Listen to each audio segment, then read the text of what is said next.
Солтүстік Қазақстан облысының полиция департаменті 2019 жылды есірткісіз болашақ жыл деп жариялады. Ведомствоаралық бағдарлама өңірімізде балалары мен жасөспірімдер арасында өршіп бара жатқан нашақорлыққа қарсы күрес жүргізуге бағытталған. Іс-шараға облыс әкімінің орынбасары Мадияр Қожахмет қатысып, бастаманың маңызын атап өтті.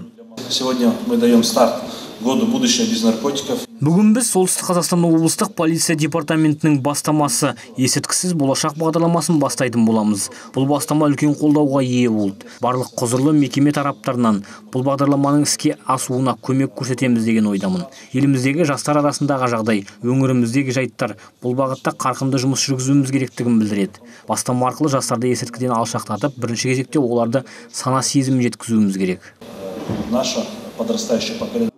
2018 жылы есірткіге қатысты 263 заңбұзушылық тіркеліп, 420 келі есірткі тәркіленген. Соңғы жылдары өңірде героин қолданысы төмендегенімен, синтетикалық есірткілердің бизнесі белең ала бастаған. Мәселен, 2016-2017 жылдар аралығында синтетикалық есірткімен ұсталғандардың саны 8-ге жетсе, 2018 жылы 52 жағдай тіркелген. Оның ішінде кәмелеттік жасқа толмаған жасөспірімдер де бар. Нашақорлықтың алдын алуға және есірткі бизнесіне қарсы күреске бағытталған облыс әкімімен бекітілген ведомствоаралық бағдарлама әзірледік.